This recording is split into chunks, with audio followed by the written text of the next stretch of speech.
So I will say, I just really love being out in LA. It's always unbelievable for me. It's the first time I've been out here in a while. And I used to live here. This is my old stomping grounds.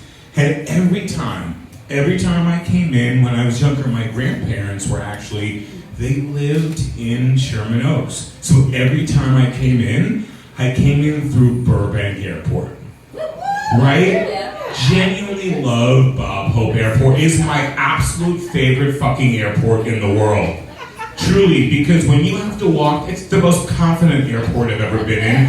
Because the fact that you have to walk past a mini museum to Amelia Earhart before you get on your flight, that's confidence in your job. Truly, I gotta tell you, the fact that you have to walk past the most famous person to ever get lost in flight before you get on said flight. That is like chef's kiss. I mean, that's a big flight energy right there. I can assure you of this, if you ever have the dubious distinction of going out of New York's Port Authority and getting a shitty bus, you ain't walking past a bronze statuette of Keanu Reeves and Sandra Bullock in Speed. Because the Port Authority knows what they're giving you. For me, it was trauma and tetanus. Yeah. I'm kidding. It got treated. Yeah, so I actually we were talking about our birthdays. I actually had a birthday party at my place, and I realized, though, after I had everyone there, as I'm looking around my apartment, I realized that I had 2 snow globes just out in viewing public. Now, granted, one of them was a gift. One of them was a memento from a fantastic trip. But yo, straight up, that's still 2 snow globes. 2 snow globes, which I think is 1 snow globe away from having, that's right, you guessed it, a snow globe collection. Which I'm not sure if you understand as an adult male, is one of the most sobering and terrifying thoughts you will ever have in your life. So I put them behind 3 larger items. What were those 3 larger items, you might ask? They were 3 cookie jars.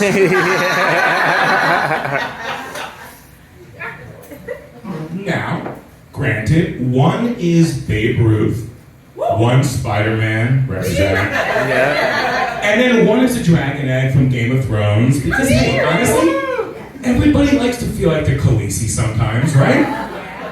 But I promise you, they're all strictly decorative, because I actually theoretically do not understand the point of a cookie jar. Like, I don't know what kind of superhuman abilities you guys have. I've never been able to keep cookies around long enough to put them in a jar for later. I eat the cookies, I get more cookies, I just call them later cookies, right? But sure, you know what I mean? Go for it. And here's the problem, because what am I supposed to do? If I want to have a dinner party with everyone here over at I'd probably get a larger apartment because I live in New York City, but if I wanted to have a dinner party, family over, or a date goes well, what am I supposed to say?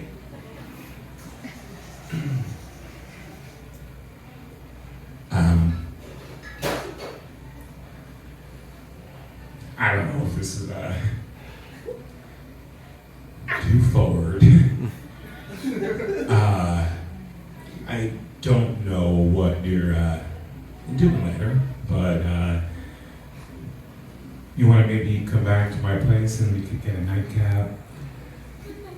I could show you my almost snow globe collection, my cookie jar collection, and then I think the only way that story ends is as a Netflix murder documentary that Vanessa Richardson actually winds up with. And here's the thing, though, about it. I know that I'm not going to murder somebody. We all know what we're capable of, right?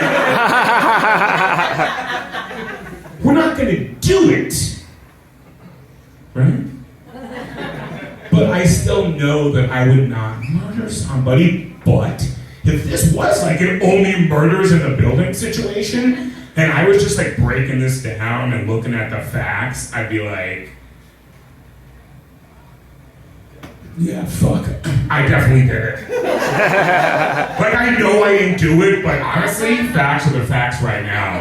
And the worst part is, though, I don't even have the worst of all the nefarious Jared documentaries. That will belong from Jared from Subway. Oh, I gotta thank that No Talent Aston for just sullying the good name for all of us Jareds out there for half of my life. Which is why I was so thrilled about the rise of Jared, the Galleria of Jewelry. Because in this crazy world of ours, you know, there's some things I know and there's some things I definitely don't anymore. One thing I know for an absolute fucking fact, it's always better to be associated with a 24-karat diamond and one of the happiest moments of somebody's life, as opposed to a 6-inch tuna sub and a fucking pedophile.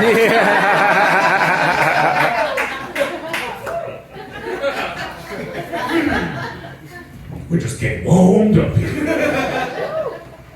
But so I was actually, as I was booking this trip, I realized that one of the last trips that I took that wasn't to LA was to the, one might describe Marjorie Taylor Greene country with my ex-girlfriend to visit her parents. And it's crazy, you know, because that whole area of the world where apparently they think that Jews control the weather.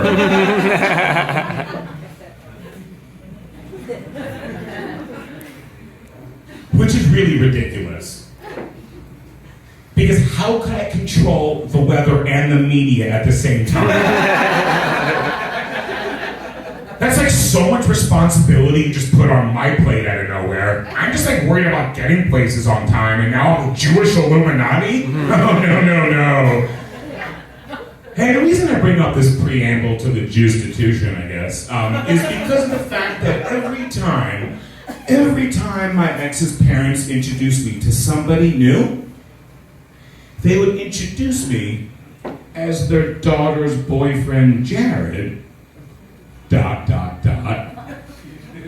who was Jewish.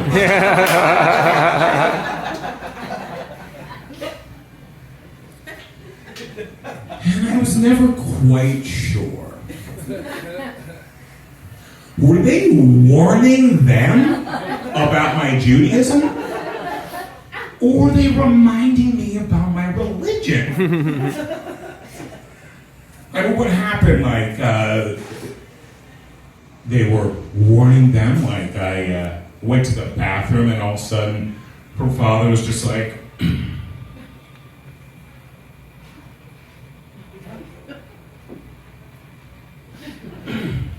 all right, hold on up.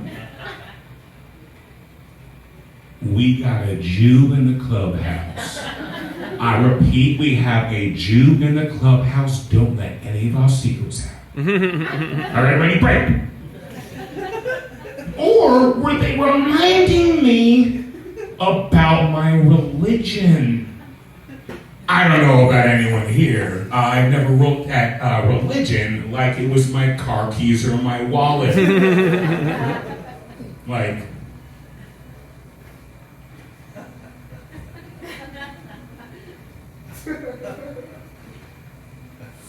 fuck!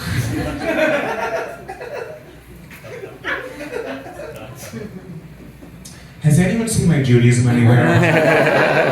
I swear to God, I just had it on me. Like, if anyone sees it, you know who I am. I just please return it to me maybe later on. And there was always two hot button topics. My feelings on Jesus, I get. And my feelings on bacon. Incredible. And they all came together in blissful fashion one morning when her Baptist minister grandfather comes in and says, "Now, Jared, we're going to have quiche Lorraine for breakfast. It's got bacon in it.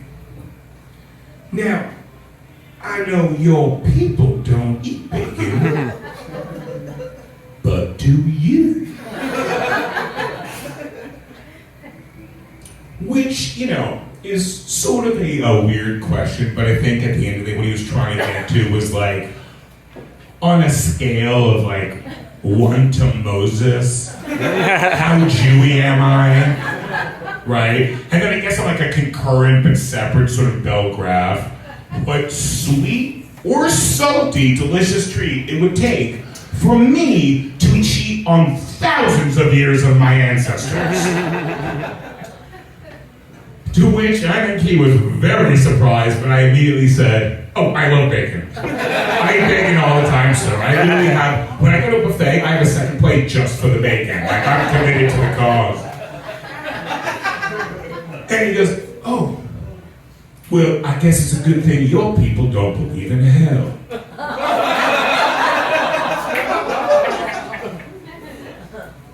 Which is ironic, because in that moment I thought, no, sir. I feel like I'm living on hell on earth right now. And he goes in the other room and he gets his Bible, comes back and starts reading specific scripture about how all the infidels we're gonna get their just desserts. I'm assuming in a meal not involving bacon. And you know what?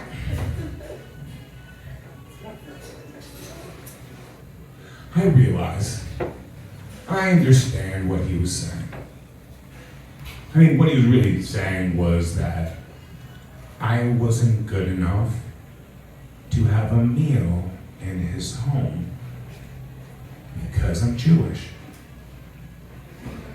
I mean, that's right what he was saying, right? I mean, he was saying, and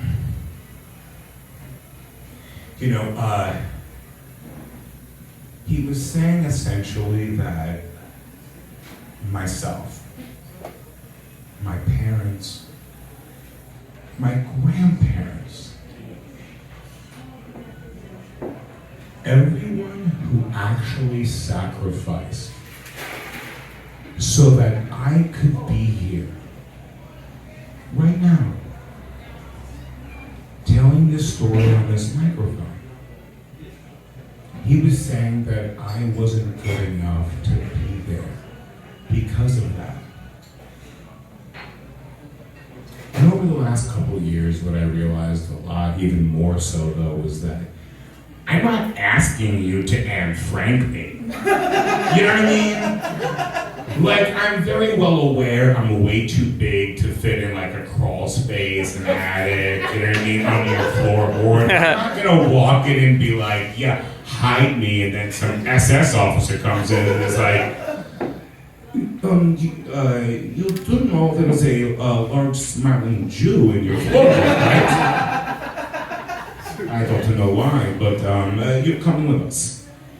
And I'm not asking that. I get that. I understand that very much so.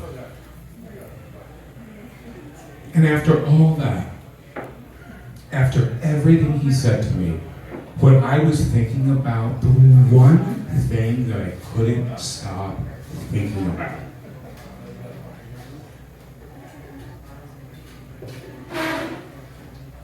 so was he serious about that bacon? Was that bacon coming my way? Because like where I'm from, you don't make a bacon agreement with somebody in Welch, it's just poor form. And then out of nowhere I just hear, "Now, what do you think on that, Jared?" And as I just told you, I was in my weird bacon-induced Holocaust nightmare. So wasn't exactly paying attention. And so I just did what I think we all do when you don't totally hear somebody. You go back to the last thing you thought you registered hearing them say and answer that, right? So I said, no, sir, I promise you, you wrap anything in bacon, I'll eat it.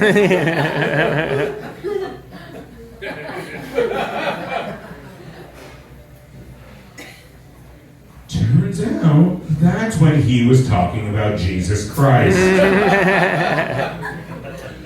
So now I'm not only, in his words, the infidel defiling his granddaughter out of wedlock in the big city, which that's a whole set in its own right. But now I literally just said to him that I want to wrap his Lord and Savior in bacon and eat him like I'm a fucking Jewish cannibal.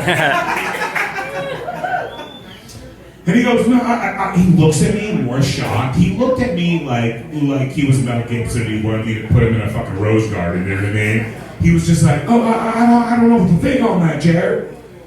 And I said, I'm sorry, sir. I just kind of assumed you're a Baptist minister. I'm a Jewish adult male. If I had long locks and a beard, haven't you been praying for me to come to your house for a meal your entire life?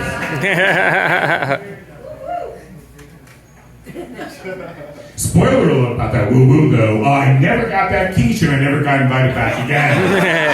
Which I'm hoping is not going to happen tonight, but my name is Jared Wilder. I love you all so very, very, very much.